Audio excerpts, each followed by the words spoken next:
Hey everybody, welcome back to Cedar Creek Homestead. My name is Josie and I'm so glad that you guys have joined me today. It's time to fix supper and I'm going to be fixing a casserole. This is something that can feed 6 to 8 people depending on how big of portions you have. And if you decide to fix sides, then that's going to make it stretch even further. So I'm going to be putting this together. I'm going to have a salad with it. And you could have green beans or corn or something like that, cabbage, anything that sounds good to you. And so what I've got in this skillet is 1 pound of ground beef. Now you might find it hard to believe that you can feed a family of 6 to 8 on a pound of ground beef, but putting all these components together and making a casserole out of it could really surprise you just how far things will go. So I've had a pound of ground beef in here, and I'm going to add a small diced onion, and I'm just going to let that cook for a little bit. Garlic goes in here and some other things as well, but I don't want to put the garlic in yet. I want this to cook down a little bit before I put the garlic because I don't want the garlic to burn.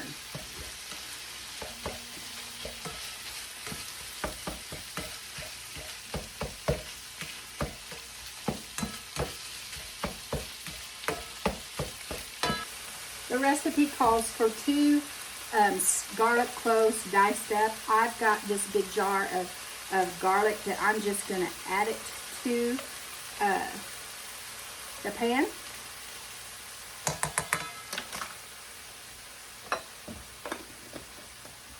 And I'm just going to keep stirring this hamburger meat around and breaking it up so that it gets good and browned, the onions get good and translucent, and the garlic doesn't burn. And then we'll have some more ingredients to add.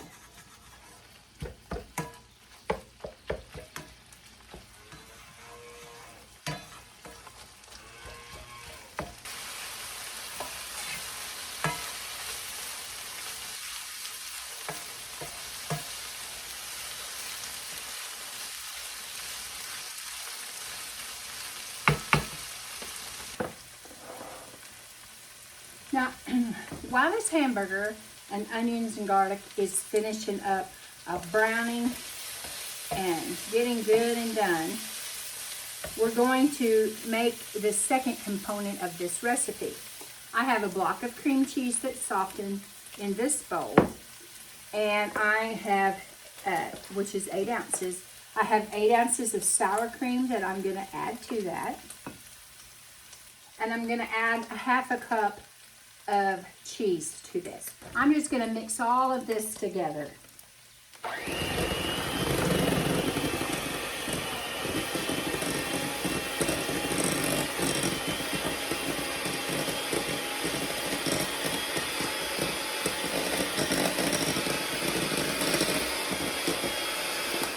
Next part of the recipe, I'm going to add 2 tablespoons of Worcestershire.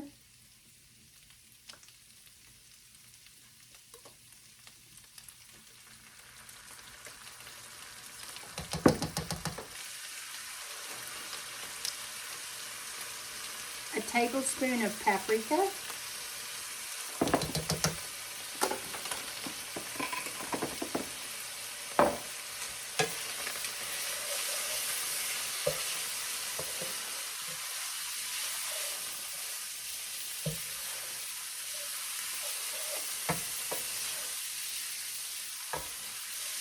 I think that Worcestershire brings out the flavor in ground beef.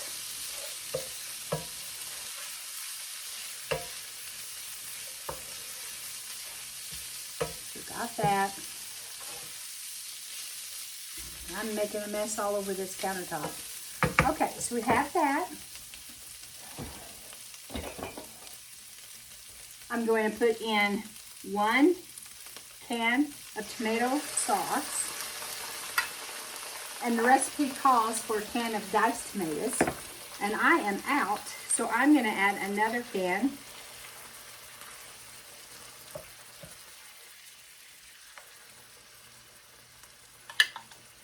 I'm going to add, so that was 2 cans of tomato sauce.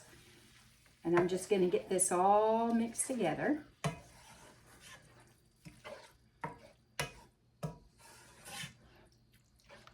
And you can see that it makes a little bit of a meat sauce.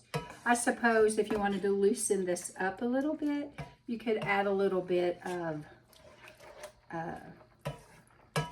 chicken broth or beef broth, maybe even a little bit of water. Not much, just enough to thin it out if you think that you need it. Okay, so I am going to let this simmer, and I'm going to put the lid on it so it doesn't splatter all over the counter. And then I am going to put some noodles in this bowl so that I can mix the noodles and this cream cheese mixture together. Now you can use any kind of noodle that you want to use. You can use egg noodles, you can use elbow noodles, you can use any of the shaped noodles that you want. I'm going to use shell noodles today, and you're going to need 1 pound for this casserole. So that's one bag of noodles. Most usually you can find noodles at the grocery store for about $1. Okay, so you have your noodles in your bowl. Your meat sauce is ready, and we are going to add this cream cheese mixture to your noodles. Now, you don't have to use cream cheese. You could use ricotta. You could use cottage cheese. You could use a mixture of the shredded cheeses. I used a blend, but you could use Parmesan. You could use, not the shaker Parmesan, but the grated Parmesan. You could use, if you wanted spicy, you could switch up the spices in this. You could add red pepper flakes and make it spicier. It's really up to you what spices you choose to use. So we're just going to get this all incorporated together. I have a 9 by 13 pan here. And we're just going to layer these ingredients in the pan. So we're going to put about half of the macaroni, the noodles, pasta in here.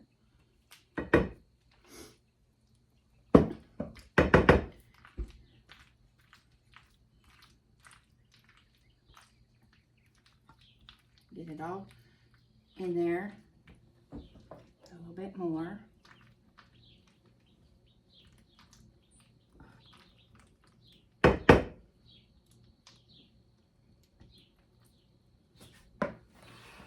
And then we're going to put half of the meat mixture.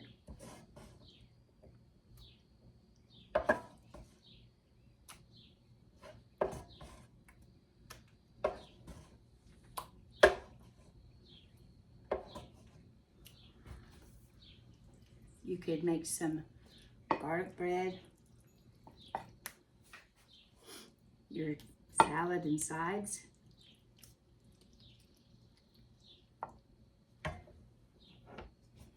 Use about half of this cheese and spread it on the top.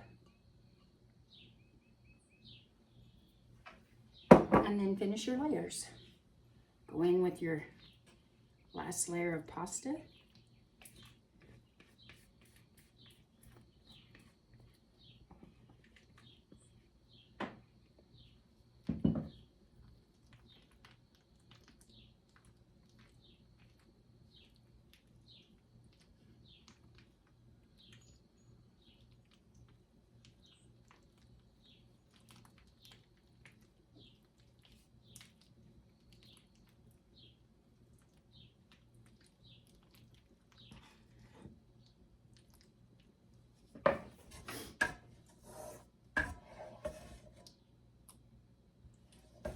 Your meat. Plug that or I'll forget it.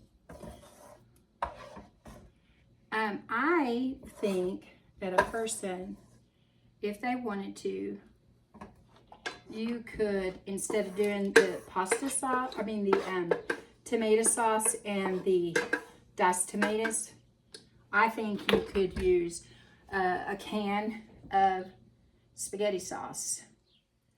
maybe 2 cans, depending on how much you're making.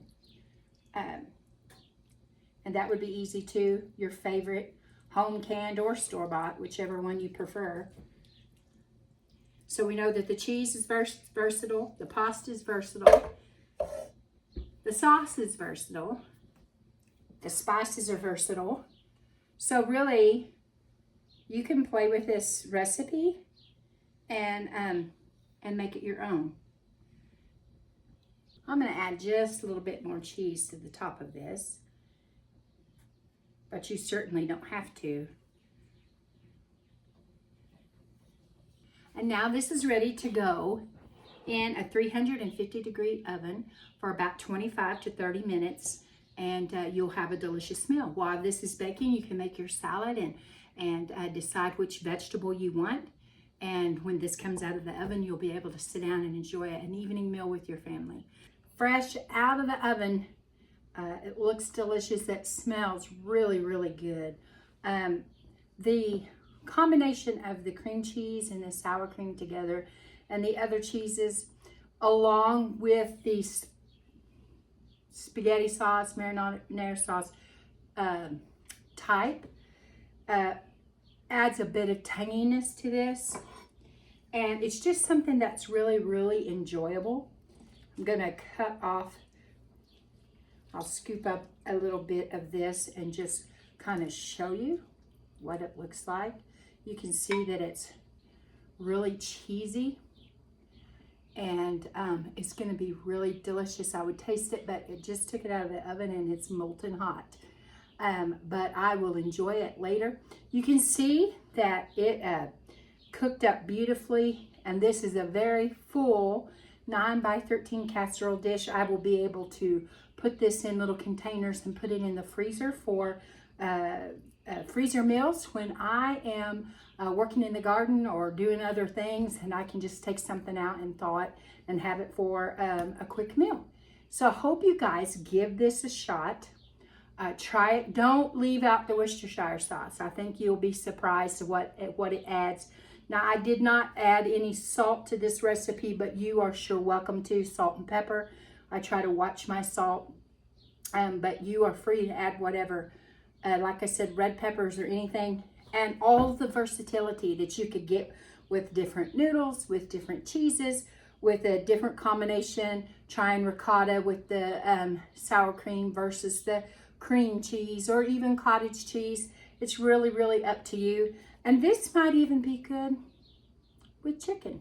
So I think that I'm gonna have a salad to go along with this tonight, and this will be my supper, or at least this part of it will be, and I'll have this for future meals. So I'm gonna get off here and get some other things done for the evening before it's time to retire. I love y'all, I really do. Keep looking well to the ways of your household. Until next time, we're gone.